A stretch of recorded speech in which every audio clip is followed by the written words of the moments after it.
آج کا دوسرا دن ہے پیس کانفرنس کا 2010 کا، اور یہ آخری نشست میں آج کے دن کی میرے تقریر کا موضوع ہے عالمی بھائی چارہ۔ تقریر کرنے کے پہلے میں آپ سے ایک بات عرض کرنا چاہتا ہوں۔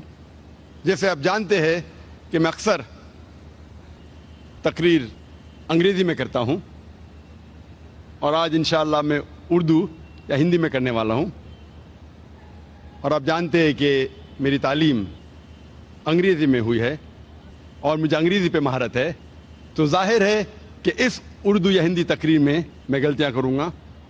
تو اس غلطیوں کے لیے تقریر کے شروع میں ہی میں آپ سے معذرت چاہتا ہوں، اور امید رکھتا ہوں کہ آپ میری غلطیوں کو نظر انداز کریں گے اور میری تقریر کے پیغام پہ توجہ دیں گے۔ جیسے میں نے کہا تھا، آج کی تقریر کا موضوع ہے عالمی بھائی چارہ۔ بھائی چارے کئی قسم کے ہوتے ہیں۔ مثال کے طور پہ بھائی چارہ رشتے کے بنیاد پر، بھائی چارہ علاقے کے بنیاد پر، بھائی چارہ ذات پات کے بنیاد پر، بھائی چارہ رنگ کے بنیاد پر، یہ جتنی بھی بھائی چارے ہیں، یہ سارے بھائی چارے عالمی نہیں ہیں، یہ محدود ہے صرف کچھ لوگوں تک۔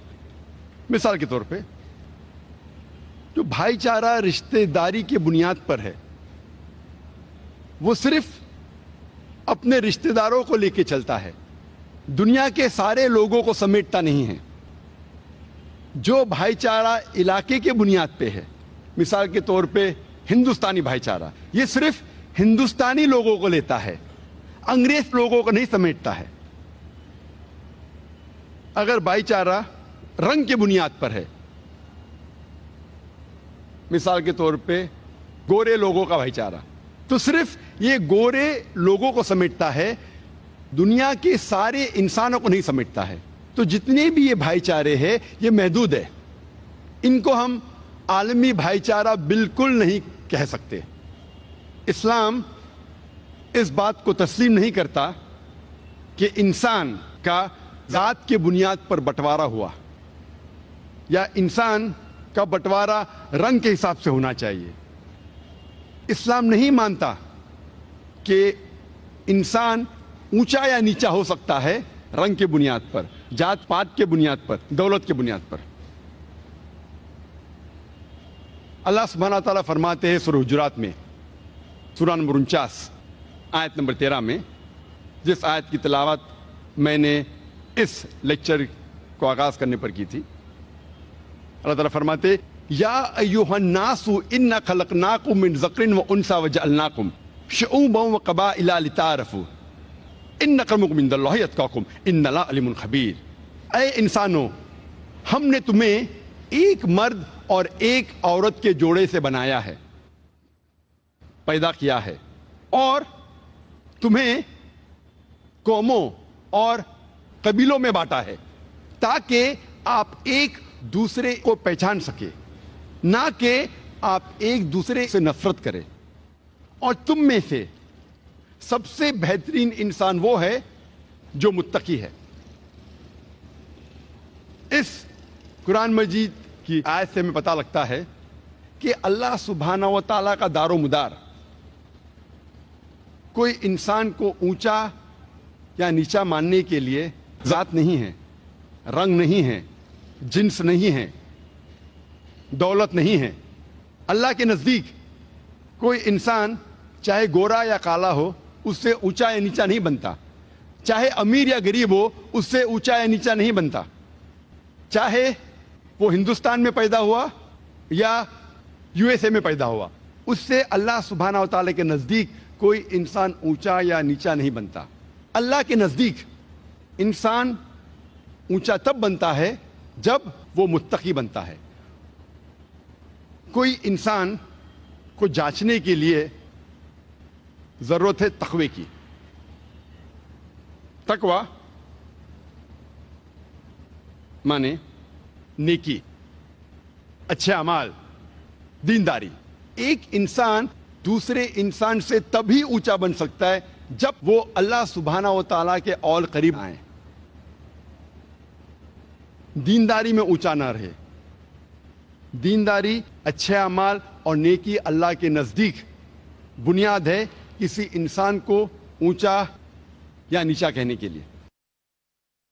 اللہ سبحانہ و تعالیٰ فرماتے ہیں قرآن مجید میں، سورہ روم میں، سورہ نمبر 30 آیت نمبر 22 میں، اللہ سبحانہ و تعالیٰ کی نشانی میں سے نشانی ہے یہ آسمان اور زمین اور انسانوں کے جو مختلف رنگ اور زبانیں ہیں۔ یہ نشانی ہے دانش مندوں کے لیے تاکہ وہ سمجھ سکے۔ اللہ کے نزدیک یہ جو اللہ نے مختلف زبانیں انسانوں کو دی ہے، مختلف رنگ دیے ہیں، وہ اللہ تعالیٰ کی نشانی ہے تاکہ آپ ایک دوسرے کو پہچان سکے، نہ کہ آپ ایک دوسرے سے نفرت کریں۔ اللہ تعالیٰ فرماتے سورہ اسراء میں، سورہ نمبر 17 آیت نمبر 70 میں، وَلَقَدْ كَرَّمْنَا بَنِي آدَمَ، اللہ سبحانہ و تعالیٰ نے سارے بنی آدم پہ کرم فرمایا۔ اللہ سبحانہ و تعالیٰ نے سارے بنی آدم کو عزت دی، چاہے وہ عورت ہو یا آدمی ہو، چاہے کالا ہو یا گورا ہو، چاہے امیر ہو یا غریب ہو۔ اللہ سبحانہ و تعالیٰ نے سارے بنی آدم پر کرم فرمایا۔ کئی مذاہب ہے جو یہ مانتے ہیں کہ ساری انسانیت ایک مرد اور ایک عورت کے جوڑے سے پیدا ہوئی، آدم علیہ السلام اور بی بی حوا۔ ان مذاہب میں سے ایک مذہب مانتا ہے کہ صرف عورت یعنی کہ بی بی حوا انسانیت گناہ میں پیدا ہونے کے لیے ذمہ دار ہے۔ یہ مذہب کہتا ہے کیونکہ ایک عورت نے گناہ کیا، ایک عورت کے وجہ سے ساری انسانیت گناہ میں پیدا ہوئی۔ اسلام اس بات کو بالکل نہیں مانتا۔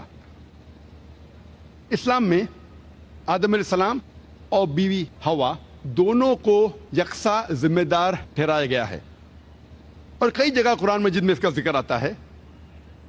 مثال کے طور پہ سورہ اعراف میں، سورہ نمبر 7 آیت نمبر 19 سے 27 تک تقریباً 1 درجن سے زیادہ ٹائم، 12 سے زیادہ وقت دونوں کو خطاب کیا گیا ہے، آدم علیہ السلام اور بیوی حوا۔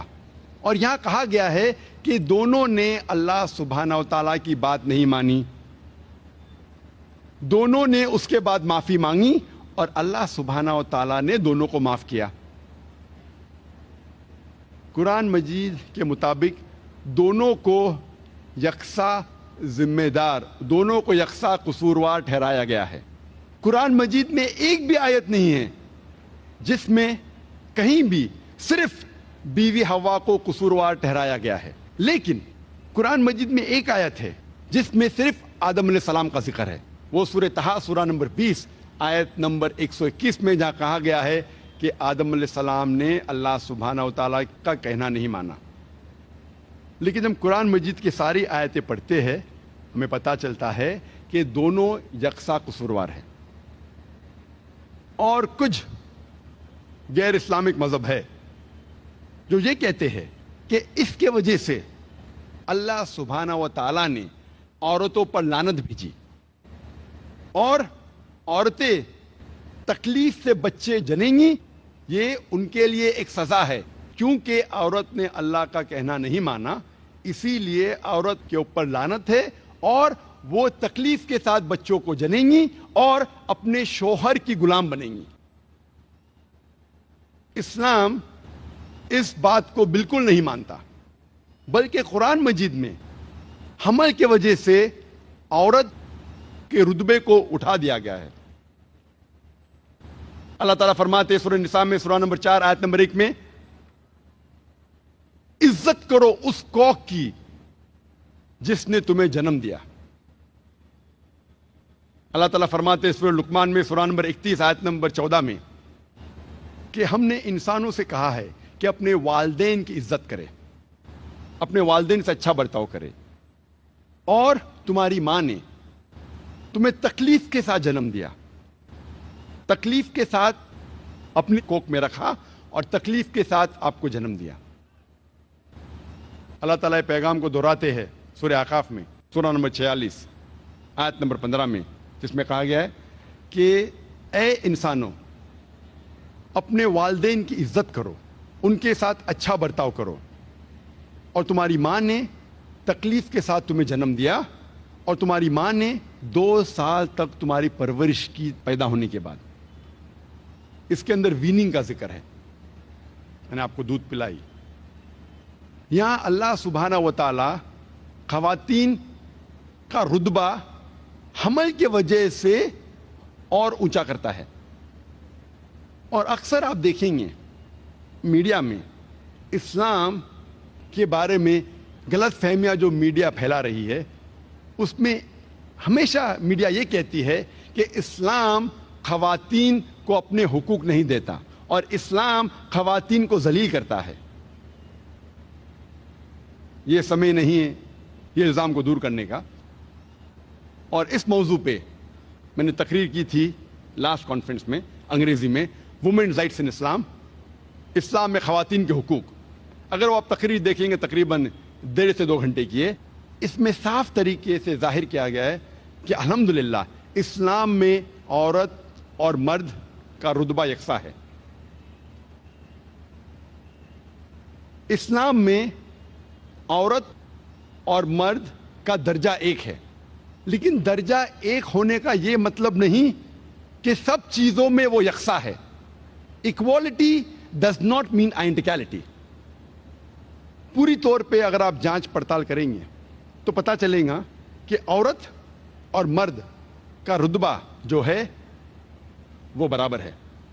اللہ سبحانہ و تعالیٰ نے رتبہ دونوں کا ایک رکھا ہے، لیکن ان کے ذمہ داری علیحدہ ہے، ڈپینڈنگ اپون دا سائیکولوجیکل میک اپ، بایولوجیکل میک اپ، فزیولوجیکل میک اپ۔ مرد اور عورت کی ذمہ داری علیحدہ ہے،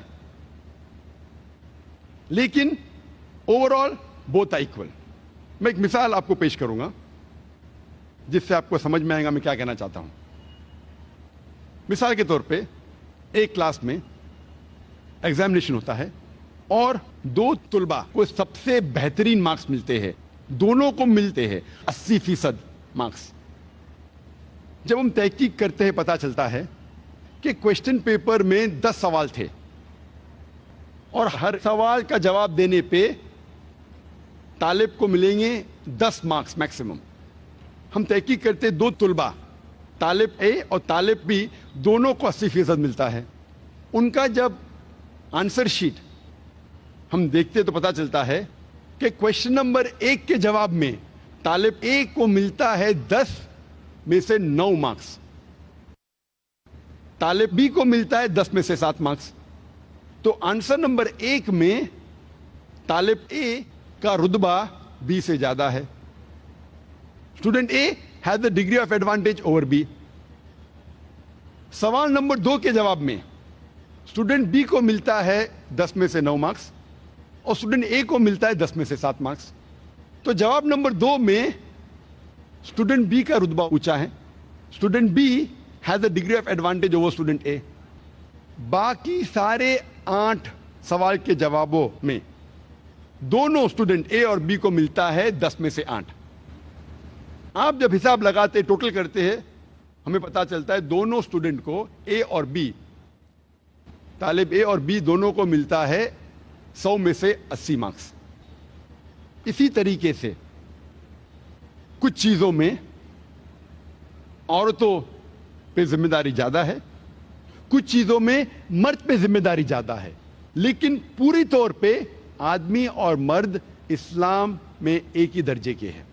مثال کے طور پہ اگر ایک چور میرے گھر میں داخل ہوتا ہے، میں نہیں کہوں گا میں خواتین کے حقوق میں مانتا ہوں، I believe in women's rights, میں نہیں کہوں گا میری بہن اور میری بیوی سے کہ جا کے چور کا سامنا کرو۔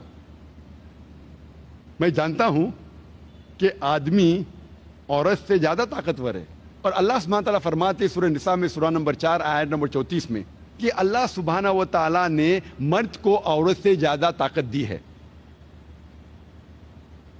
تاکہ ان کی ذمہ داری ہے کہ عورت کو سپورٹ کرے, عورت کی حفاظت کرے. تو اس کے اندر کیونکہ مرد کو طاقت زیادہ دی ہے, اسی لیے مرد کی ذمہ داری ہے کہ وہ عورت کی حفاظت کرے. میں یہ نہیں کہہ سکتا ہوں I believe in women's rights, میں خواتین کے حقوق میں مانتا ہوں, اس لیے میری بہن, میری اہلیہ, میرے والدہ جا کے جھگڑا کرے.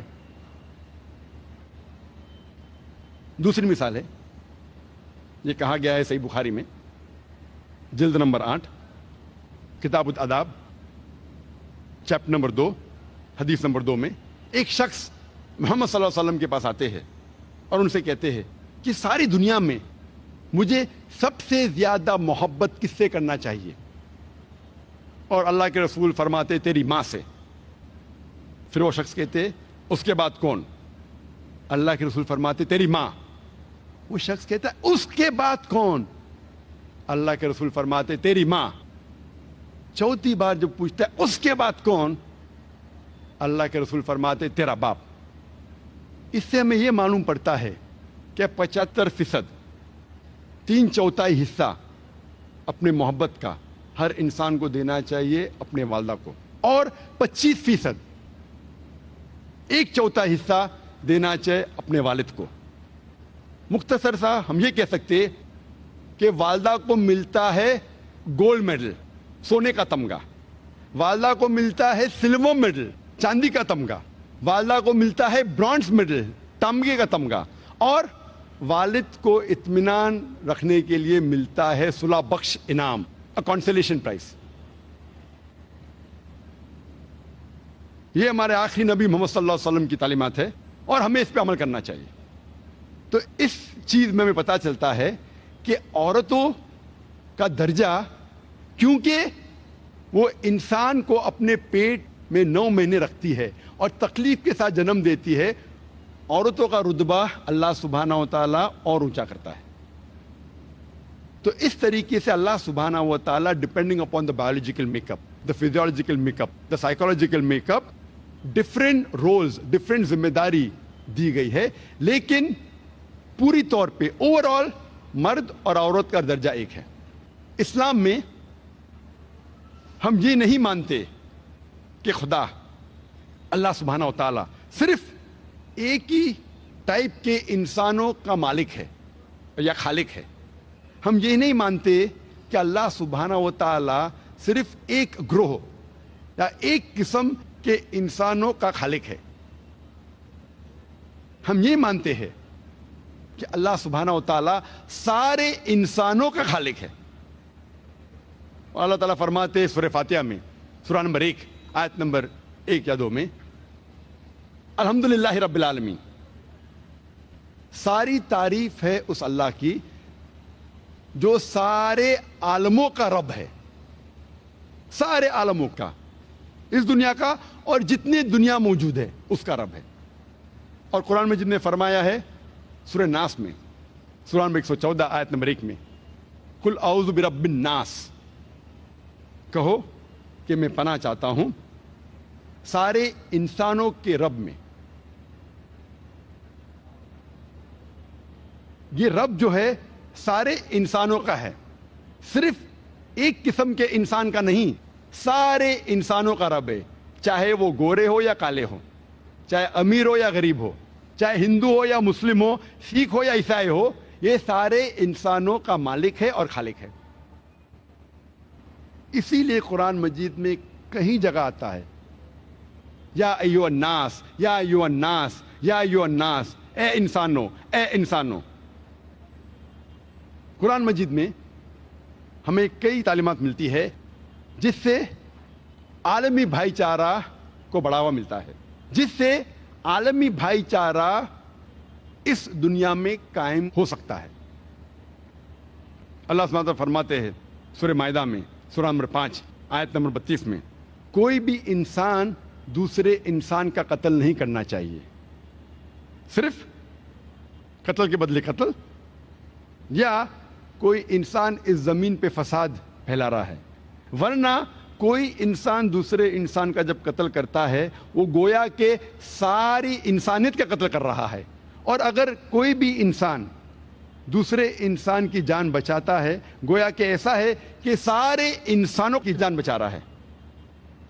اسے پتہ لگتا ہے کہ کوئی بھی انسان ایک دوسرے انسان کا قتل کرتا ہے، معصوم انسان کا، چاہے وہ مسلمان ہو یا غیر مسلمان ہو۔ قرآن میں لکھا ہے اگر کوئی بھی انسان دوسرے معصوم انسان کا قتل کرتا ہے وہ ایسا ہے کہ ساری انسانیت کا قتل کر رہا ہے، اور اگر کوئی بھی انسان کی جان بچاتا ہے وہ ایسا ہے کہ ساری انسانیت کی جان بچا رہا ہے۔ اگر مرڈر یا قتل اس زمین سے نکل جائے گا، اگر کوئی بھی بے گناہ کا قتل نہیں کرے گا، تو انشاءاللہ یہ عالمی بھائی چارہ اس سے بڑھے گا۔ اسلام میں ہمیں سکھایا جاتا ہے کہ چوری مت کرو، چوری بند ہو جائیں گی تو انشاءاللہ بھائی چارہ بڑھے گا۔ اسلام کا ایک رکن ہے زکوٰۃ۔ ہر امیر انسان کو جس کے پاس 85 گرام سونا سے زیادہ بچت ہے اس کے لیے فرض ہے کہ وہ ہر سال 2.5% اس بچت میں سے غریبوں میں بانٹے۔ اگر ہر امیر انسان زکوٰۃ دے تو غریبی اس دنیا سے مٹ جائیں گی، کوئی بھی انسان بھوک سے کبھی نہیں مرے گا۔ اگر ہر امیر انسان زکوٰۃ دے انشاءاللہ بھائی چارہ بڑھے گا۔ اللہ تعالیٰ فرماتے ہیں کہ ایک دوسرے کی مدد کرو۔ اللہ تعالیٰ فرماتے ہیں سورہ ماؤن میں سورہ نمبر 107 آیت نمبر 1 سے 7 میں، ارأیت الذی یکذب بالدین فذلک الذی یدعو الیتیم ولا یحض علی طعام المسکین فویل للمصلین الذین هم عن صلاتهم ساہون الذین هم یراؤون ویمنعون الماعون۔ کیا آپ دیکھتے نہیں وہ انسان کو جو آخرت کو جھٹلاتا ہے، جو یتیموں کی مدد نہیں کرتا، جو مسکین کو کھانا کھلانے کی مدد نہیں کرتا؟ لعنت ہے وہ لوگوں پر جو نماز پڑھتے ہیں صرف دکھانے کے لیے، جو نماز میں غفلت کرتے ہیں، اور جو لوگ دوسرے کی معمولی سی مدد نہیں کرتے۔ قرآن میں کہا گیا ہے کہ ایک انسان دوسرے انسان کی مدد کرنا چاہیے، اور یہ انسان پہ لعنت ہے جو چھوٹی چھوٹی مدد اپنے بھائیوں کی، اپنے پڑوسی کی نہیں کرتے۔ اگر ہر انسان اپنے پڑوسی کی مدد کرے، اپنے بھائیوں کی مدد کرے، انشاءاللہ بھائی چارہ بڑھے گا۔ اللہ تعالیٰ فرماتے ہیں قرآن مجید میں سورہ نمبر 17 میں، سورہ اسراء میں آیت نمبر 26 اور 27 میں، کہ جو فضول خرچی کرتے ہیں وہ شیطان کے بھائی ہے۔ فضول خرچی کرنا اسلام میں حرام ہے۔ فضول خرچی بھائی چارے کو روکتی ہے۔ قرآن مجید میں کہا گیا ہے سورہ بقرہ میں سورہ نمبر 2 آیت نمبر 188 میں، ورس نمبر 188 میں، کہ اپنی دولت کا استعمال مت کرو جج کو دینے کے لیے تاکہ وہ اپنا ججمنٹ آپ کے فیور میں دے، تاکہ وہ اپنا ورڈکٹ آپ کے حق میں دے جو غلط ہے، تاکہ آپ دوسرے لوگ کی دولت چھین سکو۔ یعنی قرآن مجید میں کہا گیا ہے کہ رشوت دینا حرام ہے۔ اگر آپ کوئی جج کو رشوت دیتے ہیں، کوئی حاکم کو رشوت دیتے تاکہ آپ دوسرے کی دولت چھین سکو، یہ بالکل حرام ہے۔ رشوت دینے سے بھائی چارہ گھٹتا ہے۔ قرآن مجید میں اللہ تعالیٰ فرماتے ہیں سورہ مائدہ میں سورہ نمبر 5 آیت نمبر 90 میں، یا ایھا الذین آمنو، اے ایمان والو، انما الخمر والمیسر، بے شک شراب اور جوا، والاصنام والانزام، بت پرستی اور پاسے پھینکنا، رجس من عمل الشیطان، یہ شیطان کے کام ہیں، فاجتنبوہ لعلکم تفلحون، آپ اس سے بچو تاکہ آپ فلاح پاؤ۔ قرآن مجید میں سورہ مائدہ سورہ نمبر 5 آیت نمبر 90 میں اللہ تعالیٰ کہتے ہیں کہ جوا، شراب، پاسے پھینکنا، بت پرستی، یہ سارے کام یہ شیطان کے کام ہے اور اس سے بھائی چارہ گھٹتا ہے۔ اللہ تعالیٰ فرماتے ہیں سورہ حجرات میں سورہ نمبر 49 آیت نمبر 11 اور 12 میں کہ کوئی آدمی دوسرے آدمیوں پہ نہیں ہنسنا چاہیے۔ آپ کو نہیں پتا، ہو سکتا ہے کہ دوسرا آپ سے اچھا ہے۔ کوئی عورت دوسری عورتوں پہ نہیں ہنسنا چاہیے، ہو سکتا ہے کہ وہ دوسرے عورت آپ سے بہتر ہے۔ ایک دوسرے کو برے نام سے مت بلاؤ، آپس میں گمان مت کرو۔ کئی بار گمان گناہ ہوتا ہے۔ ایک دوسرے کی غیبت مت کرو۔ کیا آپ اپنے مرے ہوئے بھائی کا گوشت کھانے کو تیار ہے؟ بے شک نہیں، آپ کو گھن آئیں گی۔ یہاں اللہ سبحانہ تعالیٰ فرماتے ایک دوسرے پہ ہنسنا اچھی بات نہیں ہے، ایک دوسرے کو برے نام سے بلانا اچھی بات نہیں ہے، ایک دوسرے پہ گمان کرنا اچھی بات نہیں ہے، اور غیبت کرنا ایسا ہے گویا کہ آپ اپنے مرے ہوئے بھائی کا گوشت کھا رہے ہیں۔ یہ کرنے سے بھائی چارہ گھٹتا ہے۔ تو اسلام کی کئی تعلیمات ہے جس سے ہمیں سبق مل سکتا ہے کس طریقے سے عالمی بھائی چارہ اس دنیا میں قائم کر سکتے ہیں۔ نہ کہ اسلام صرف کہتا ہے بھائی چارے کے بارے میں، اسلام میں ہر ماننے والوں کے لیے فرض ہے کہ وہ کم از کم 5 وقت بھائی چارہ کو عمل میں لائے۔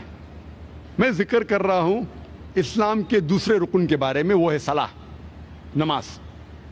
ہر مسلمان کا فرض ہے کہ وہ 5 بار نماز پڑھے، اور نماز پڑھتے وقت ہمارے رسول محمد صلی اللہ علیہ وسلم فرماتے ہیں، لکھا ہے صحیح حدیث میں، ابو داؤد کی اور صحیح بخاری کی بھی، اللہ سبحانہ وتعالیٰ کے رسول فرماتے ہیں صحیح بخاری میں جلد نمبر 1 کتاب الادان چیپٹر نمبر 75 حدیث نمبر 692 میں کہ جب آپ صلاح کے لیے کھڑے ہوتے ہیں تو کندھے سے کندھا ملاؤ اور ٹھکنوں سے ٹھکنا ملاؤ۔ اللہ کے رسول فرماتے ہیں صحیح حدیث میں سنن ابو داؤد میں جلد نمبر 2 کتاب الصلاح حدیث نمبر 666 میں کہ جب آپ صلاح کے لیے کھڑے ہوتے ہیں تو کندھے سے کندھا ملاؤ اور بیچ میں کوئی جگہ مت چھوڑو کہ شیطان بیچ میں گھسے۔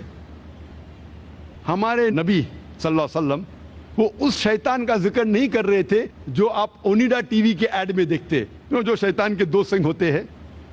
اللہ کے رسول اس شیطان کا ذکر کر رہے تھے، وہ شیطان جو آپ انسانوں کے درمیان بھید بھاؤ پیدا کرتا ہے، رنگ کا، دولت کا، اونچ نیچ۔ جب ہم صلاح کے لیے کھڑے ہوتے ہیں، مسلمان کے لیے فرض ہے کہ وہ کندھے سے کندھا ملائے۔ آپ کے سامنے چاہے راجا کھڑا ہو یا فقیر، امیر یا غریب، گورا یا کالا، آپ کے لیے فرض ہے کہ آپ کندھے سے کندھا ملائیں۔ ہر مسلمان کے لیے فرض ہے کہ کم از کم وہ 5 بار ہر روز بھائی چارے کے اوپر عمل کرے۔ اسلام کا 5واں رکن ہے حج، اور حج ایک بہترین مثال ہے بھائی چارے کے بارے میں۔ حج سب سے بڑی سالانہ گیدرنگ ہے، جلسہ ہے، جہاں تقریباً 3 سے 4 ملین 30 سے 40 لاکھ لوگ مختلف ممالک سے آتے ہیں، امریکہ سے، کینیڈا سے، انگلینڈ سے، پاکستان سے، انڈیا سے، سنگاپور سے، انڈونیشیا سے، ملیشیا سے، اور سارے پہن کے آتے 2 بنا صلاح سفید کپڑا۔ آپ یہ بھی نہیں پہچان سکتے جو سامنے آپ کے کھڑا ہے وہ راجا ہے کہ فقیر ہے، اور سب آتے ہیں ایک ہی مقصد سے، لبیک اللہم لبیک، اے خدا ہم حاضر ہے تیرے لیے۔ اور محمد صلی اللہ علیہ وسلم حجۃ الوداع میں، جو حج کا آخری خطبہ تھا، اس میں کہتے ہیں کہ کوئی بھی عرب دوسرے غیر عرب عجم سے اونچا نہیں ہے، نہ کوئی عجم کوئی عرب سے اونچا ہے، کوئی گورا انسان کالے سے اونچا نہیں ہے، نہ کوئی کالا انسان گورے سے اونچا ہے، صرف ایک وجہ سے اونچا ہو سکتا ہے، وہ ہے تقویٰ کی بنیاد پر۔ پرہیزگاری کی بنیاد پر، دینداری کی بنیاد پر، نیکی کی بنیاد پر۔ اسلام میں بنیادی رکن جو ہے وہ ہے توحید،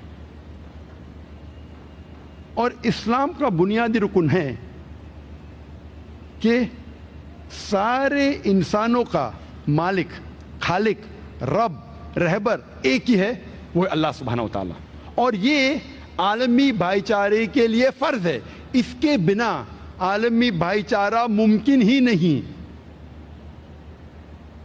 کیونکہ اس کی بنیاد پہ ہم یہ مان سکتے ہیں کہ چاہے انسان آدمی ہو یا عورت، غریب ہو یا امیر، کالا ہو یا گورا، اس کا خالق، اس کا مالک، اس کا رب ایک ہی ہے، وہ ہے اللہ سبحانہ و تعالیٰ۔ یہ اسلام کا سب سے اہم رکن ہے، اور اس کی بنیاد پر ہی عالمی بھائی چارہ ممکن ہے، ورنہ ممکن ہی نہیں۔ ایک خدا میں ماننا اور ایک خدا کی عبادت کرنا نہ ہی صرف اسلام کا اہم رکن ہے، جتنے مذاہب آپ پڑھیں گے اس کا اہم رکن ہے ایک خدا، ایک اللہ کی عبادت کرنا، اور صرف ایک خدا، ایک اللہ میں ماننا۔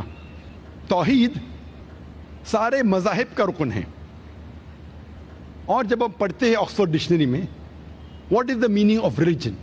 Religion, according to Oxford Dictionary, means a belief in a superhuman controlling power, a personal god or gods that deserve worship and obedience.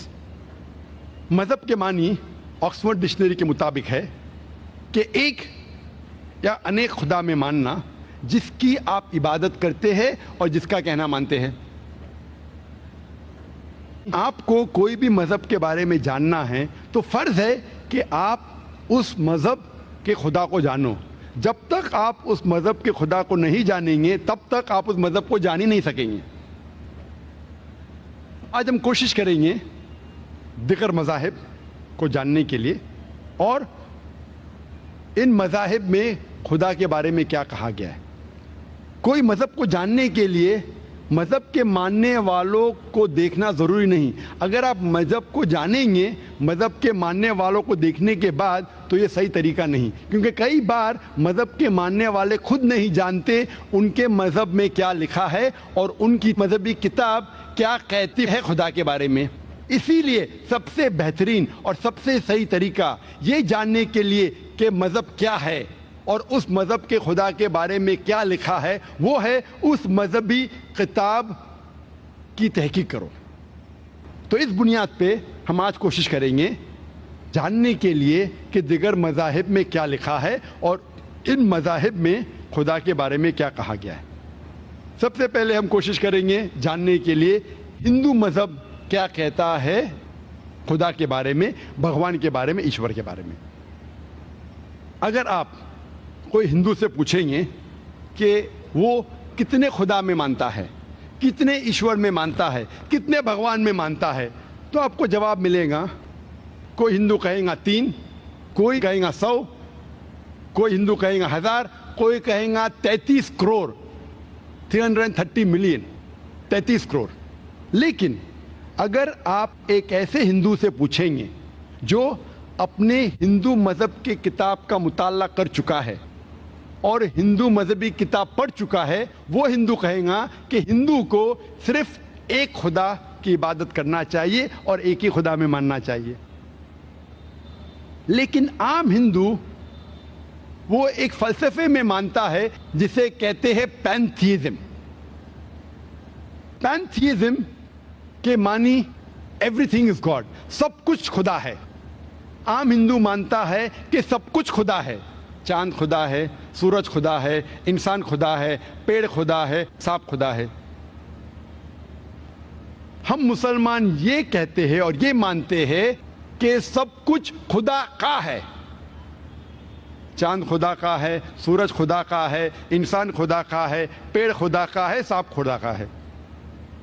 تو جو اہم فرق ہندو اور مسلم میں ہے، عام ہندو کہتا ہے سب کچھ خدا ہے، ہم مسلمان کہتے ہیں سب کچھ خدا کا ہے۔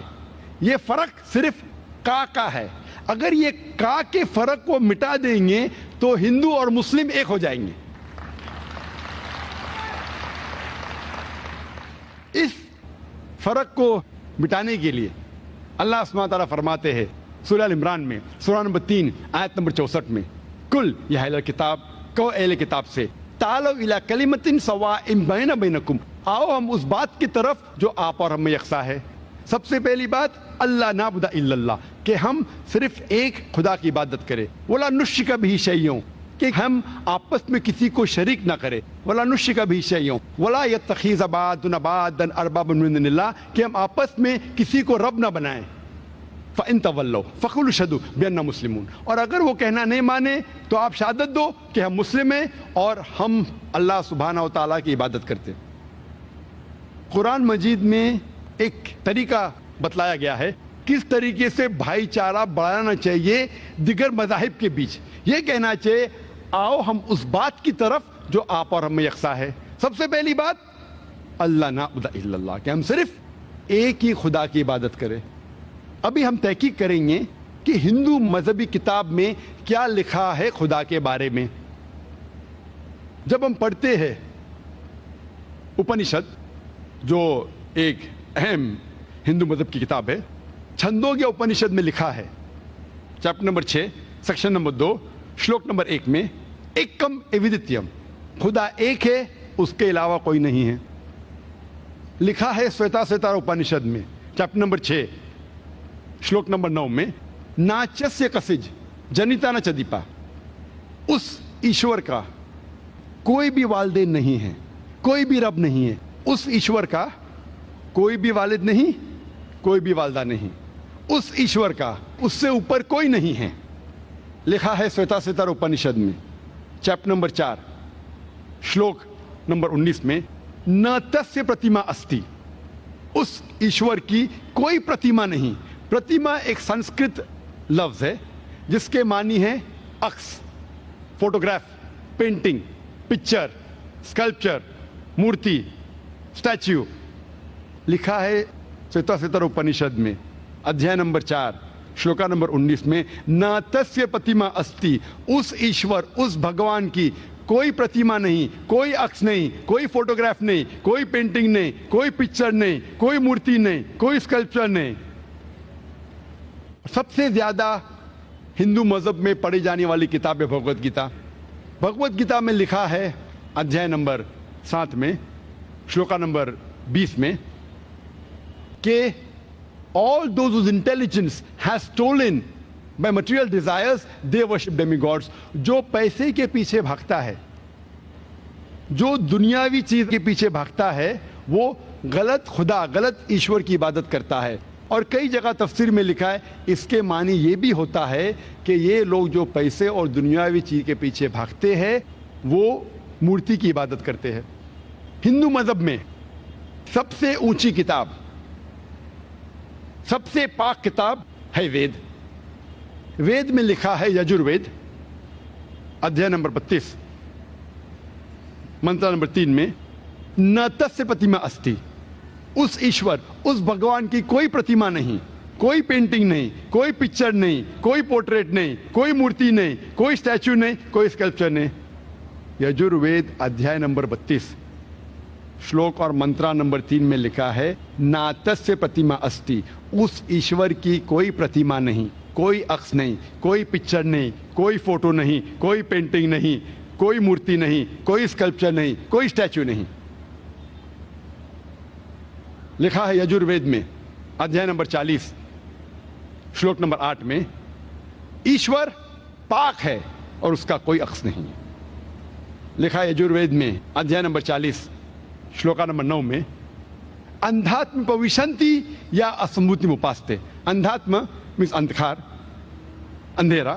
وہ لوگ اندھیرے میں داخل ہو رہے ہیں وہ لوگ جو اسمبھوتی کی عبادت کرتے ہیں. اسمبھوتی مانی قدرتی چیزیں ہوا پانی آگ.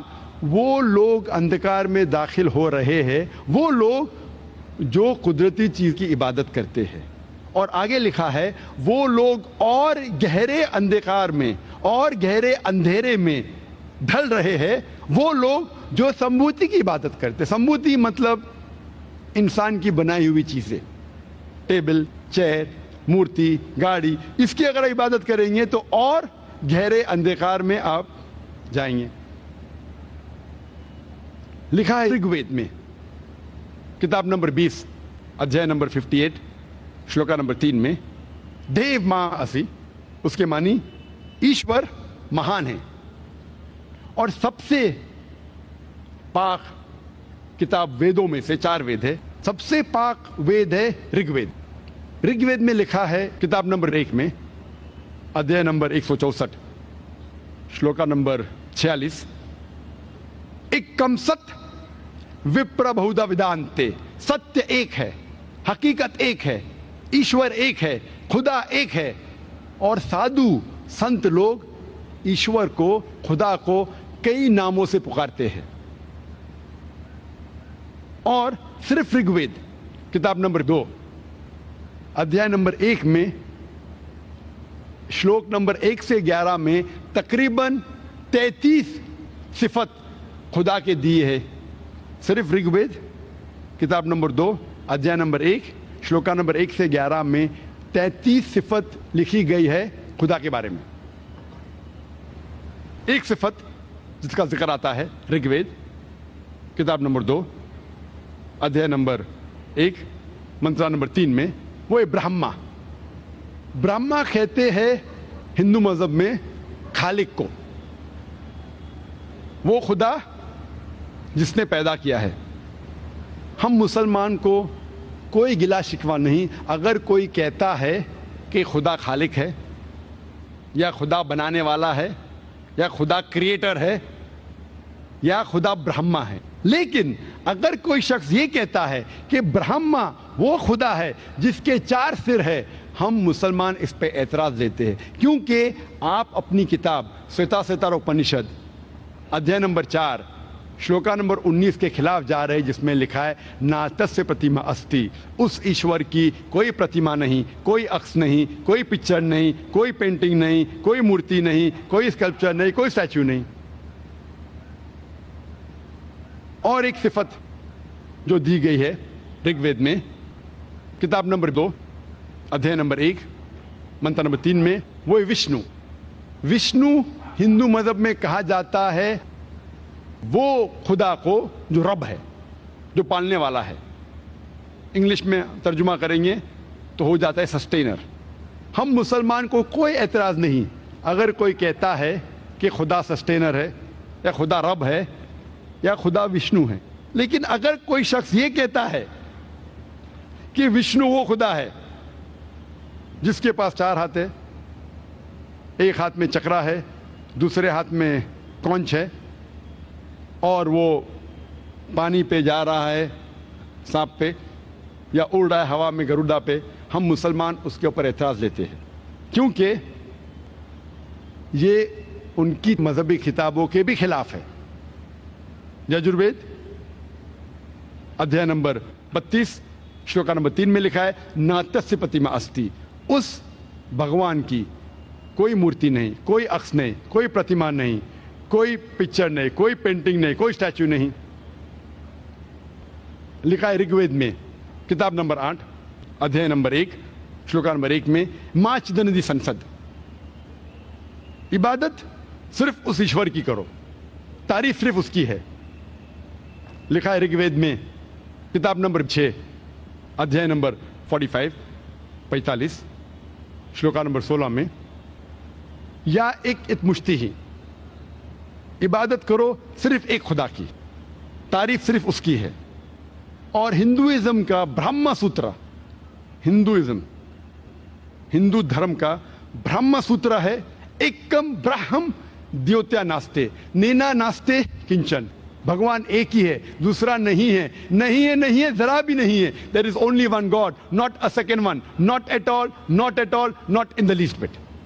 جب ہم ہندو مذہب کی کتابوں کا مطالعہ کرتے ہیں ہمیں پتہ چلتا ہے ہندو دھرم کے بارے میں, اور ہندو دھرم میں خدا کسے کہتے ہیں. اس سے بے شک ہندو اور مسلمانوں میں بھائی چارہ بڑھے گا. جب اب یہ جان لے کہ خدا کسے کہتے ہیں ہندو مذہب میں، اور ہندو مذہب کیا کہتا ہے خدا کے بارے میں، انشاءاللہ یہ بھائی چارہ بڑھے گا۔ اب ہم جاننے کی کوشش کریں گے یہودیت میں، جوڈائزم میں خدا کا تصور کیا ہے۔ جب ہم اولڈ ٹیسٹمنٹ پڑھتے ہیں یہودیت کی مذہبی کتاب میں، لکھا ہے ڈیوٹرانومی میں چیپٹر نمبر 6 ورس نمبر 4 میں موسیٰ علیہ السلام فرماتے ہیں، شما اسرائیلو اجنحین و ابنائی خد، اے اسرائیلی سنو، ہمارا خدا، ہمارا رب ایک خدا ہے۔ لکھا ہے بک آف آئزایہ میں چیپٹر نمبر 43 ورس نمبر 11 میں، even I am Lord and besides me there is no savior۔ میں ہی خدا ہوں اور میرے علاوہ کوئی بھی بچانے والا نہیں ہے۔ لکھا ہے بک آف آئزایہ میں چیپٹر نمبر 45 ورس نمبر 5 میں، I am Lord and there is none else، I am God and there is no God besides me۔ میں ہوں رب اور میرے علاوہ کوئی نہیں، میں ہوں خدا اور میرے علاوہ کوئی نہیں ہے۔ لکھا ہے بک آف آئزایہ میں چیپٹر نمبر 46 ورس نمبر 9 میں، چیپٹر 46 ورس نمبر 9 میں، I am God and there is none else، I am God and there is none like me۔ میں ہوں خدا اور میرے علاوہ کوئی نہیں، میں ہوں خدا اور میرے جیسا کوئی نہیں ہے۔ لکھا ہے بک آف ایکسوڈس میں چیپٹر نمبر 20 ورسز نمبر 3 سے 5، Thou shalt have no other God besides me, thou shalt not make unto thee any graven image of anything, of any likeness, in the heaven above, in the earth beneath, in the water beneath the earth. Thou shalt not bow down to them, nor serve them, for I, thy God, thy Lord, am the jealous God۔ لکھا ہے book of Exodus میں ادھیائے number 20 verse number 3 سے 5 میں، آپ میرے علاوہ کوئی خدا میں نہیں مانیں گے اور آپ میرے جیسا کوئی عکس نہیں بنائیں گے، چاہے وہ آسمان میں ہو، اس زمین پہ ہو، یا اس زمین کے نیچے پانی میں ہو،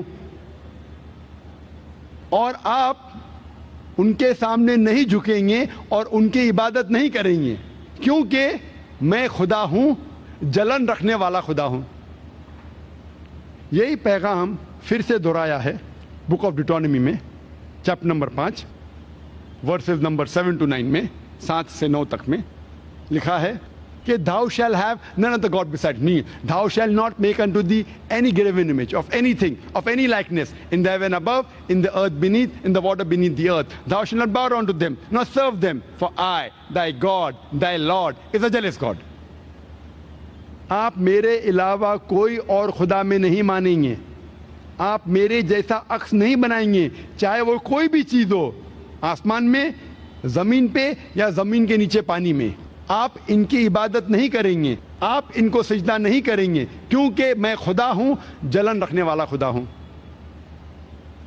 جب ہم یہودی مذہب کی کتابوں کا مطالعہ کرتے ہیں، ہمیں پتہ چلتا ہے اس مذہب میں خدا کا صحیح تصور، اور یہ جاننے کے بعد انشاءاللہ بھائی چارہ بڑھے گا۔ ہم اب کوشش کریں گے جاننے کے لیے عیسائیت میں خدا کا تصور کیا ہے۔ اس کے پہلے میں آپ سے چند باتیں کہنا چاہتا ہوں۔ اسلام ایک واحد غیر عیسائی مذہب ہے جس میں فرض ہے کہ آپ عیسیٰ علیہ السلام کو مانو۔ کوئی بھی مسلمان رہ ہی نہیں سکتا جب تک وہ عیسیٰ علیہ السلام میں ایمان نہ لائے۔ ہم یہ مانتے ہیں کہ عیسیٰ علیہ السلام اللہ سبحانہ و تعالیٰ کے بھیجے ہوئے ایک عظیم پیغمبر ہے۔ ہم یہ مانتے ہیں کہ عیسیٰ علیہ السلام وہ مسیح تھے، ٹرانسلیٹ کریں گے تو ہو جاتا ہے کرائسٹ۔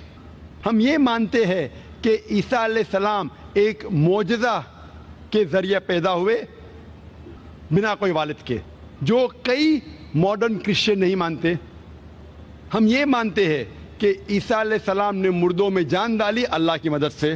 ہم یہ مانتے ہیں کہ عیسیٰ علیہ السلام نے اندھوں کو روشنی دی اللہ کی مدد سے۔ ہم یہ مانتے ہیں کہ عیسیٰ علیہ السلام نے جو لوگوں کو کوڑ کی بیماری تھی ان کو سدھارا اللہ کی مدد سے۔ عیسائی اور مسلمان ایک ساتھ جا رہے ہیں۔ لیکن کوئی اگر یہ پوچھیں گا اختلاف کیا ہے، اختلاف یہ ہے کہ اکثر عیسائی یہ مانتے ہیں کہ عیسیٰ علیہ السلام خدا ہے اور عیسیٰ علیہ السلام نے خدائی کا دعویٰ کرا۔ میں اسلام اور دیگر مذاہب کا طالب علم ہوں اور میں بائبل پڑھ چکا ہوں، اور میں جانتا ہوں کہ بائبل میں کہیں بھی ایک صاف جملہ نہیں ہے بنا شک کے، بنا کوئی ڈاؤٹ کے، بنا کوئی غلط فہمی کے، جس میں عیسیٰ علیہ السلام خود کہتے ہیں کہ میں خدا ہوں یا میری عبادت کرو۔ اگر کوئی بھی کرسچن کوئی بھی بائبل میں سے ایک صاف جملہ مجھے بتائے بنا شک کے، بنا کوئی غلط فہمی کے، جس میں عیسیٰ علیہ السلام خود کہتے ہیں کہ میں خدا ہوں یا کہتے ہیں کہ میری عبادت کرو، میں آج ہی اسی وقت عیسائیت قبول کرنے کو تیار ہوں۔ میں دوسرے مسلمان بھائیوں کی طرف سے بات نہیں کر رہا ہوں، انہیں شاید بائبل کے بارے میں علم نہیں ہوگا، میں اپنے سر کو تلوار کی نوک پہ رکھنے کو تیار ہوں، کیونکہ میں بائبل کا طالب علم ہوں اور میں جانتا ہوں کہ بائبل میں کہیں بھی ایک بھی صاف الفاظ نہیں ہے بنا کوئی شک، بنا کوئی غلط فہمی کے، جس میں عیسیٰ علیہ السلام خود کہتے ہیں کہ میں بھگوان ہوں، کہ میں ایشور ہوں، کہ میں خدا ہوں یا میری عبادت کرو۔ لیکن جب ہم بائبل کا مطالعہ کرتے ہیں، بائبل کو پڑھتے ہیں، ہمیں پتہ لگتا ہے کہ عیسیٰ علیہ السلام نے خود فرمایا گاسپل آف جان میں چیپٹر نمبر 14 میں ورس نمبر 28 میں، my father is greater than آئی، میرے والد یعنی خدا میرے سے زیادہ عظیم ہے۔ عیسیٰ علیہ السلام فرماتے ہیں گاسپل آف جان میں چیپٹر نمبر 10 ورس نمبر 29 میں، my father is greater than آل، میرے والد، میرے خدا سب سے عظیم ہیں۔ لکھا ہے گاسپل آف میتھیو میں چیپٹر نمبر 12 ورس نمبر 28 میں، I cast out devils with the spirit of God، میں شیطانوں کو بھگاتا ہوں خدا کی مدد سے۔ لکھا ہے گاسپل آف لیوک میں چیپٹر نمبر 11 ورس نمبر 20 میں، I with the finger of God cast out devils، میں اللہ کی مدد سے شیطانوں کو بھگاتا ہوں۔ لکھا ہے گاسپل آف جان میں چیپٹر نمبر 5 میں ورس نمبر 30 میں، I can of my own self do nothing، as I hear I judge and my judgment is just، for I seek not my will but the will of my Father۔ عیسیٰ علیہ السلام کہتے ہیں I can of my own self do nothing، میں خود اپنے آپ کچھ بھی نہیں کر سکتا ہوں۔ As I hear I judge، جس طریقے سے میں سنتا ہوں اس طریقے سے فیصلہ سناتا ہوں۔ As I hear I judge and my judgment is just، اور میرا فیصلہ حق کا ہے۔ For I seek not my will but the will of my Father، کیونکہ میں خود اپنی مرضی سے کچھ نہیں کرتا ہوں، جو بھی کرتا ہوں خدا کی مرضی سے کرتا ہوں۔ اگر کوئی بھی شخص یہ کہتا ہے کہ میں جو بھی کرتا ہوں خدا کی مرضی سے کرتا ہوں، اسے عربک میں کہتے ہیں مسلم۔ عیسیٰ علیہ السلام مسلم تھے۔ عیسیٰ علیہ السلام نے خدائی کا دعویٰ کبھی بھی نہیں کیا، بلکہ صاف طور پہ کہا گیا ہے گاسپل آف میتھیو میں چیپٹر نمبر 5 ورس نمبر 17 سے 20 میں عیسیٰ علیہ السلام کہتے ہیں، think not that I have come to destroy the law of the prophets, آپ یہ مت سوچو کہ میں پرانے لا اصول کو یا پرانے پیغمبروں کے خلاف بات کرنے کے لیے آیا ہوں۔ I have come not to destroy but to fulfill، میں ختم کرنے کے لیے نہیں آیا ہوں، میں آیا ہوں مکمل کرنے کے لیے۔ Until the heavens and the earth pass away, not one jot or tittle shall pass away from the law until all be fulfilled۔ جب تک زمین اور آسمان ہے، ایک بھی قانون، چھوٹا سا تنکا بھر قانون نہیں ادھر سے ادھر ہوگا جب تک زمین اور آسمان ہے۔ And anyone who breaks one of the least commandments and teach men to do so shall be called least in the kingdom of heaven۔ اور جو بھی کوئی شخص اگر ایک چھوٹا سا قانون خدا کا توڑتا ہے، وہ آخرت کے اندر کبھی بھی سفلتا نہیں پائیں گا، وہ جنت میں نہیں جائیں گا۔ And anyone who keeps the commandments and teach men to do so shall be called great in the kingdom of heaven۔ اور جو کوئی اللہ کا کہنا مانتا ہے اور قانون کی پیروی کرتا ہے اور لوگوں کو سکھاتا ہے، وہ آخرت میں عظیم درجہ پائیں گا اور جنت میں جائیں گا۔ Until your righteousness exceeds the righteousness of the scribes and the Pharisees, in no way shall you enter the kingdom of heaven۔ جب تک آپ یہودی اور فارسیز سے بہتر نہیں ہیں، ان کے سارے قانون کا پالن نہیں کریں گے، تب تک آپ جنت میں نہیں جائیں گے. مطلب جنت میں جانے کے لیے آپ کے لیے فرض ہے کہ جو بھی یہودی قانون ہیں, جو بھی موسیٰ علیہ السلام نے کہا اس کے اوپر عمل کرنا فرض ہے. اور موسیٰ علیہ السلام نے یہ کہا کہ خدا ایک ہے, خدا کا نہ کوئی عکس ہے, اور صرف اس کی عبادت کرو. عیسیٰ علیہ السلام نے کبھی بھی خدائی کا دعویٰ نہیں کیا, بلکہ عیسیٰ علیہ السلام نے کہا, گوسپل آف جان میں کہا گیا ہے, چیپٹر نمبر 14 ورس نمبر 24 میں, The words that you hear are not mine, but my Father who has sent me. جو آپ الفاظ سن رہے ہیں وہ میرے نہیں ہیں, وہ خدا کے ہیں جس نے مجھے بھیجا. لکھا گیا گوسپل آف جان میں چیپٹر نمبر 17 میں ورس نمبر 3 میں, This life is eternal so that you may know there is one God and Jesus Christ whom thou hast sent.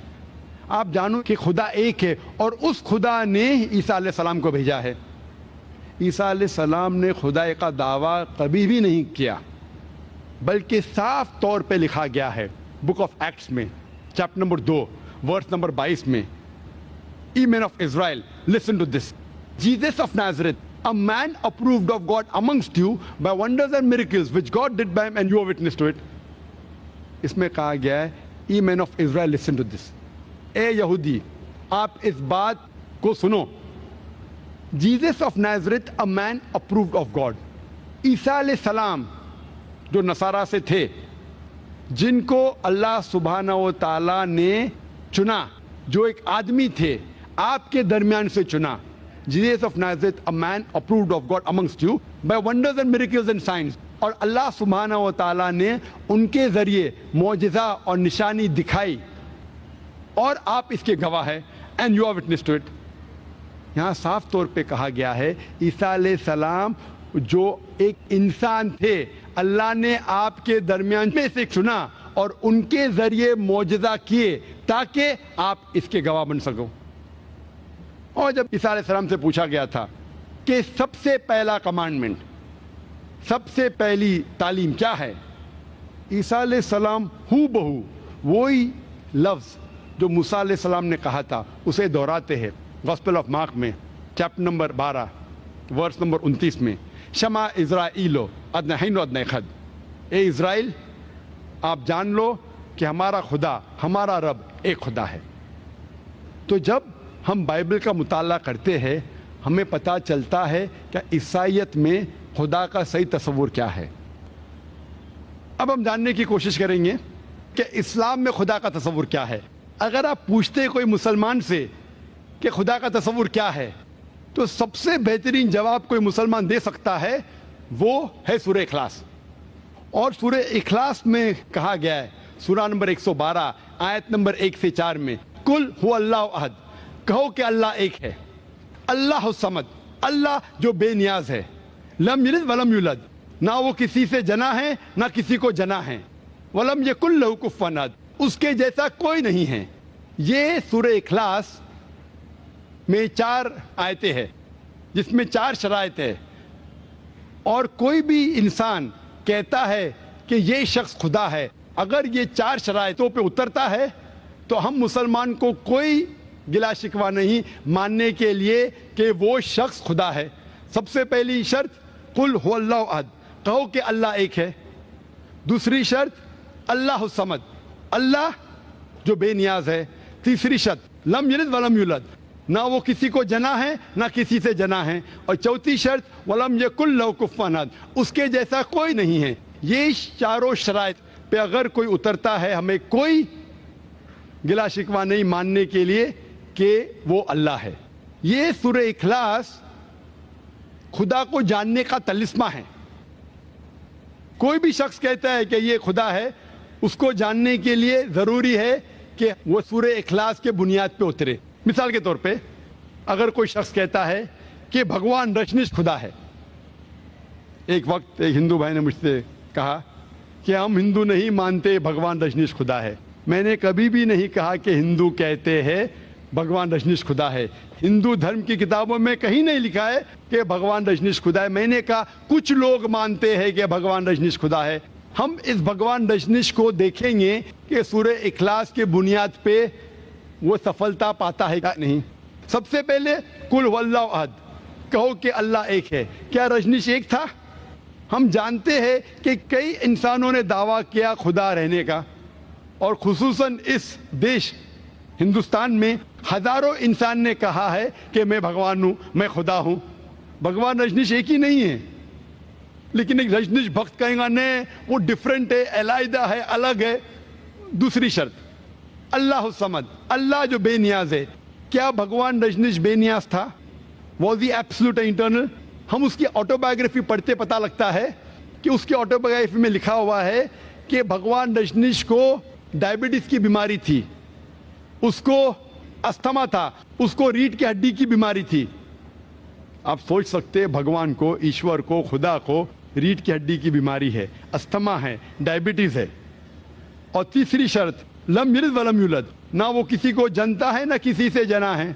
ہم جانتے ہیں کہ بھگوان رجنیش وہ مدھیہ پردیش میں پیدا ہوئے تھے، ان کے والدین تھے، اور سن 1981 میں رجنیش جاتے امریکہ، اور وہ ایک اسٹیٹ آف اوریگون میں اپنا سینٹر شروع کرتے رجنیش پورم، اور کچھ سال بعد کئی ہزاروں امریکن کو وہ بیوقوف بناتے ہیں۔ یو ایس اے کی گورنمنٹ رجنیش کو اریسٹ کرتی ہے، گرفتار کرتی ہے اور ڈالتی ہے جیل میں۔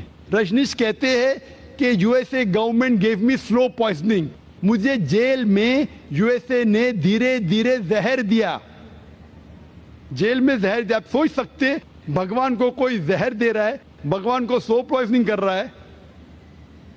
اور 1985 میں 1985 میں یو ایس اے رجنیش کو یو ایس اے کے باہر نکالتے، پھر سے ہندوستان میں آتا ہے اور پونا میں اپنے پرانے سینٹر میں جاتا ہے اور واپس سے اس کو شروع کرتا ہے، اور اسے کہا جاتا ہے اوشو کمیون۔ آج جب آپ پونا میں جائیں گے اوشو کمیون میں جب داخل ہوئیں گے تو اس کی سمادھی پہ لکھا ہوا ہے Rajneesh Osho never born, never died, but visit the earth from the 11th of December 1931 to the 19th of January 1990. Osho نہ کبھی پیدا ہوا نہ کبھی انتقال ہوا، لیکن اس زمین پہ سیر کرنے کے لیے آئے، گھومنے کے لیے آئے۔ 11 دسمبر 1931 سے 19 جنوری 1990 تک وہ اس تختیب میں لکھنے بھول گئے کہ رجنیش کو 22 ممالک کی ویزا نہیں ملی۔ آپ سوچ سکتے بھگوان دھرتی پہ آتے ہیں، زمین پہ آتے سیر کرنے کے لیے، گھومنے کے لیے، اور اسے ویزا کی ضرورت ہے۔ اور آرک بشپ آف گریس کہتے ہیں کہ رجنیش کو اس دیش سے نکالو ورنہ اس کا گھر اور اس کے ڈسائپلز، اس کے ماننے والوں کا گھر جلائیں گے۔ اور آخری شرط، وَلَمْ يَكُنْ لَهُ كُفُوًا أَحَدٌ، اس کے جیسا کوئی نہیں ہے۔ یہ بہت اہم ہے۔ اگر آپ اللہ کی برابری کسی سے کر سکے دنیا میں تو وہ اللہ ہی نہیں ہے۔ وَلَمْ يَكُنْ لَهُ كُفُوًا أَحَدٌ۔ ہم جانتے ہیں رجنیش کو عام انسان جیسے 2 آنکھ تھے، 1 ناک تھی، 1 منہ تھا، 2 ہاتھ تھے۔ اگر کوئی شخص کہتا ہے اور اللہ کی برابری کرتا ہے اور کہتا ہے کہ خدا آرنلڈ شوارزنیگر سے 1000 گنا طاقتور ہے۔ آرنلڈ شوارزنیگر کا نام سنا ہوگا آپ نے، جس کو ٹائٹل ملا تھا مسٹر یونیورس، سب سے طاقتور انسان ساری کائنات میں، مسٹر ورلڈ، سب سے طاقتور انسان ساری دنیا میں۔ اگر آپ خدا کو کسی کے ساتھ کمپیئر کر سکے، مقابلہ کر سکے، چاہے وہ آرنلڈ شوارزنیگر ہو، چاہے دارا سنگھ ہو، چاہے کنگ کانگ ہو، چاہے 1000 گنا ہو، چاہے 1,00,000 گنا ہو، چاہے کروڑ گنا ہو، وہ خدا ہی نہیں، وہ اللہ ہی نہیں۔ وَلَمْ يَكُنْ لَهُ كُفُوًا أَحَدٌ۔ تو یہ 4 شرائط ہے کسی کو خدا کہنے کے لیے۔ اگر یہ 4 شرائط پہ کوئی سفلتا پاتا ہے، ہمیں کوئی گلا شکوہ نہیں اس شخص کو کہنے کے لیے کہ وہ خدا ہے۔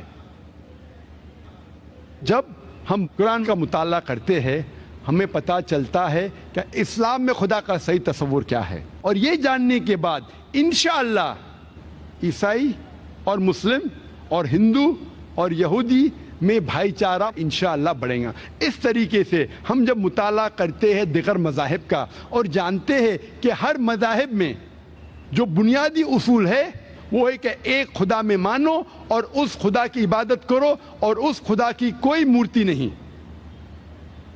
اور یہ جاننا اور ماننا بہت اہم ہے بھائی چارے کے لیے. توحید کے بنا عالمی بھائی چارہ ممکن ہی نہیں ہے, ناممکن ہے. صرف توحید ہی ایک اصول ہے جس کے ذریعے عالمی بھائی چارہ ممکن ہے. اور یہ جو بھائی چارہ ہے ایمان کی بنیاد پر, یہ بھائی چارہ صرف سارے انسان جو دنیا میں رہتے ہیں ان کو نہیں سمیٹتا. It does not only go horizontal, it even goes vertical. صرف جو انسان آج اس دنیا میں رہتے انہیں نہیں سمیٹتا, لیکن وہ انسان ایمان کے بھائی چارے کے بنیاد پہ جو پہلے آئے کئی صدیوں پہلے اور جو انشاءاللہ کئی صدیوں بعد آئیں گے, ساروں کو سمیٹتا ہے. This universal brotherhood of believing in one God does not only go horizontal, it even goes vertical. نہ ہی جو انسان آج اس دنیا میں موجود ہے انہیں سمیٹتا ہے, جو انسان پہلے آ چکے ہیں اور جو آئیں گے ان کو بھی سمیٹتا ہے. یہ سب سے بہترین عالمی بھائی چارہ ہے ایمان کے بنیاد پر, توحید کے بنیاد پر. اکثر انسان یہ سمجھتے ہیں کہ سب سے بہترین بھائی چارہ ہے رشتہ داری کا. اکثر چاہے مسلم یا غیر مسلم اکثر یہ سمجھتے ہیں کہ سب سے بہترین بھائی چارہ ہے رشتہ داری کا بھائی چارہ. قرآن مجید میں اس کے بارے میں صاف لکھا ہے. بے شک رشتہ داروں کے بارے میں کئی اچھی چیز کہی گئی, ان کی عزت کی گئی, لیکن وہ ایمان کے بھائی چارے سے اوپر نہیں.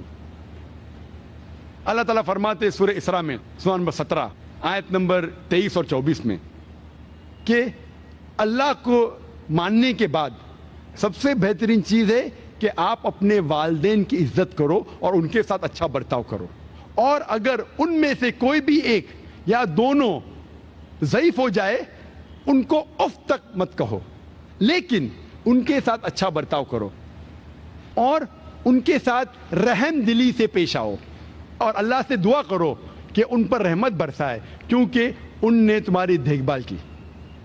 یہاں اتنا عظیم درجہ دیا گیا ہے والدین کے بارے میں. اللہ کی عبادت کے بعد والدین سے اچھا برتاؤ کرو. میں نے کہا اپنی تقریر میں سورہ لقمان میں سورہ نمبر 31 آیت نمبر 14 اور سورہ احقاف سورہ نمبر 46 آیت نمبر 15 میں کہا گیا ہے کہ اے انسانوں اپنے والدین سے اچھا برتاؤ کرو, لیکن فوراً بعد سورہ لقمان سورہ نمبر 31 آیت نمبر 15 میں کہا گیا ہے لیکن اگر آپ کے والدین جد و جہد کرے آپ کو کسی اور کی عبادت کرنے کے لیے اللہ کے علاوہ, آپ ان کا کہنا مت مانو, پھر بھی ان کے ساتھ حسن سلوک کرو. اس میں کہا گیا ہے کہ اگر آپ کے والدین جد و جہد کر رہے, آپ کو شرک کرنے پہ مجبور کر رہے, تو آپ ان کی بات مت مانو, لیکن پھر بھی ان کے ساتھ اچھا سلوک کرو. اللہ تعالیٰ فرماتے سورہ نساء میں سورہ نمبر 4 آیت نمبر 135 میں یا ایھا الذین آمنو, اے مومنو حق کے لیے گواہی دو, اللہ کے لیے حق کے لیے اللہ کا ساتھ دو اور گواہی دو, چاہے وہ گواہی آپ کے خلاف ہو, چاہے آپ کے والدین کے خلاف ہو, چاہے آپ کے رشتہ دار کے خلاف ہو, چاہے غریب کے خلاف ہو, چاہے امیر کے خلاف ہو. اللہ تعالیٰ فرماتے اے مومنو, اے مسلمانوں حق کا ساتھ دو, اللہ کے لیے گواہی دو, چاہے وہ آپ کے خلاف ہو, چاہے آپ کے والدین کے خلاف ہو, چاہے آپ کے رشتہ دار کے خلاف ہو, چاہے امیر کے یا غریب کے خلاف ہو. مطلب اپنے خلاف بھی اگر حق کی بات کرے, اگر آپ کا نقصان بھی ہو پھر بھی حق کی بات کرو, اللہ کا ساتھ دو. چاہے آپ کے والدین کے خلاف ہو اللہ کا ساتھ دو, چاہے آپ کے رشتہ دار کا خلاف ہو اللہ کا ساتھ دو, چاہے امیر یا غریب کے خلاف ہو. امیر کے خلاف بھی دینا پڑا تو اللہ کے لیے امیر کے خلاف گواہی دو. یہ تو میں سمجھتا تھا امیر کے خلاف, اور امیر کے خلاف تو کیا ہوا, گواہی دینا چاہیے. لیکن جب ایک تفسیر پڑھا مجھے پتا چلا, جب اللہ تعالیٰ کہتے امیر یا غریب, ہمارے ذہن میں آتا ہے کیا امیر کے خلاف بھی گواہی دیں گے ہم, لیکن امیر کے خلاف تو دینا پڑے تو دو، لیکن اگر آپ سوچتے غریب انسان ہے اس کا کون دیکھ بھال کرے گا، چلو میں جھوٹی گواہی غریب کے فیور میں دوں، وہ بھی حرام ہے، کیونکہ لکھا ہے کہ اللہ تعالیٰ دونوں کی حفاظت کرتے، چاہے امیر ہو چاہے غریب۔ مطلب صرف امیر کے خلاف مت دو، لیکن غریب کے خلاف بھی اگر دینا پڑا حق کی گواہی، آپ یہ نہیں سوچ سکتے ارے غریب انسان ہے اس کے ساتھ کون ہے، تو میں جھوٹی گواہی اس کے فیور میں دو، اس کے حق میں دو، غلط ہے۔ جھوٹی گواہی غریب سمجھ کے دینا وہ بھی غلط ہے، کیونکہ اللہ تعالیٰ سب کا دیکھ بھال کرتا ہے، چاہے امیر ہو یا غریب ہو، کالا ہو یا گورا ہو، عورت ہو یا آدمی ہو۔ اس آیت سے یہ معلوم پڑتا ہے کہ جو ایمان کا درجہ ہے، ایمان کا بھائی چارہ، وہ رشتہ داری کے بھائی چارے سے کہیں زیادہ افضل ہے۔ میں اپنے تقریر کو ختم کرنا چاہتا ہوں چند مثالوں کے ساتھ۔ قرآن مجید میں کئی مثالیں ہیں جس میں ہمیں پتہ چلتا ہے کس طریقے سے ہمارے پیغمبروں نے ایمان کے بھائی چارے کے لیے رشتہ داری کی قدر نہیں کی۔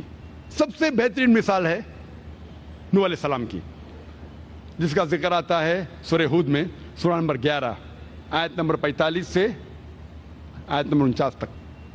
اور ہمیں بیک گراؤنڈ پتہ ہے نوح علیہ السلام کے بارے میں کہ نوح علیہ السلام اللہ کے پیغمبر تھے، انہیں وحی آئی تھی کہ بارش ہونے والی ہے تو آپ ایک ناؤ بناؤ۔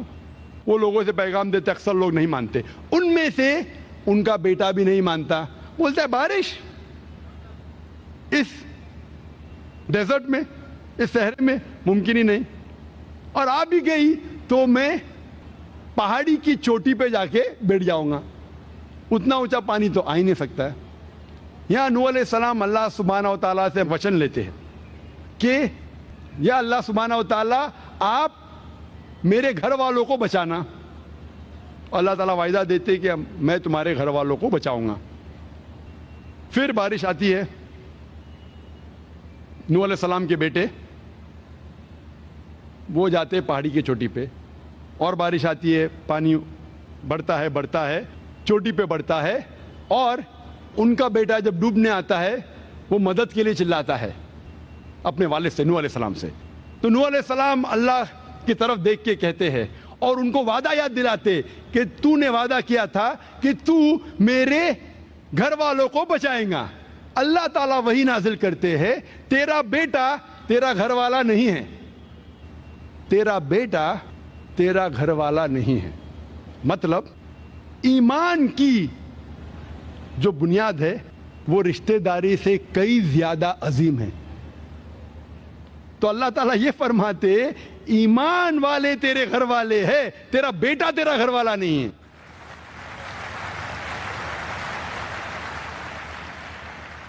دوسری مثال قرآن مجید میں دی گئی ہے، جو پیغمبر اپنے والد کے خلاف جاتے، جہاں ہم جانتے ہیں کہ ابراہیم علیہ السلام کے والد مشرک تھے، اس کے والد ابراہیم علیہ السلام کو گھر کے باہر نکالتے، تو ابراہیم علیہ السلام دعا کرتے اللہ سے اور کہتے کہ میں دعا کروں گا میرے خدا سے کہ تجھ پہ سلامتی نازل کرے۔ یعنی ان کا باپ ان کو گھر کے باہر نکالتا ہے، پھر بھی وہ اللہ کی عبادت کرتا ہے اور دعا کرتا ہے کہ میرے والد پہ رحمت برسا، کہتا ہے السلام علیکم۔ اور کئی مثال ہے، آپ پڑھیں گے سورہ تحریم سورہ نمبر 66 آیت نمبر 10 میں، یہاں مثال ہے بیویوں کی، لوط علیہ السلام کی بیوی اور نوح علیہ السلام کی بیوی، جن نے اپنے شوہر جو پیغمبر تھے ان کا کہنا نہیں مانا، پھر بھی جو پیغمبر تھے نوح علیہ السلام اور لوط علیہ السلام حق پہ رہے، توحید پہ رہے۔ دوسری مثال ہے سورہ تحریم میں سورہ نمبر 66 آیت نمبر 11 میں، یہ مثال ہے اس بیوی کی جو اپنے شوہر کے خلاف جاتی ہے، اور وہ شوہر اس وقت دنیا کا سب سے طاقتور انسان تھا، سب سے دولت مند انسان تھا۔ میں ذکر کر رہا ہوں بی بی آسیہ کے بارے میں، بی بی آسیہ کے بارے میں جو اہلیہ تھی فرعون کی۔ سورہ تحریم میں سورہ نمبر 66 آیت نمبر 11 میں بی بی آسیہ دعا کرتی اللہ سبحانہ و تعالیٰ سے، یا اللہ یا رب تو میری ساری دولت لے لے، اس کے بدلے میں ایک گھر تیرے قریب مجھے جنت میں دے۔ فرعون کی بیوی جو سب سے طاقتور انسان تھا، جو طاغوت تھا، اپنے آپ کو خدا کہتا تھا، سب سے مالدار تھا، اس کی بیوی کہتی ہے کہ تو میری ساری دولت لے لے، اس کے بدلے ایک گھر دے جنت میں تیرے قریب۔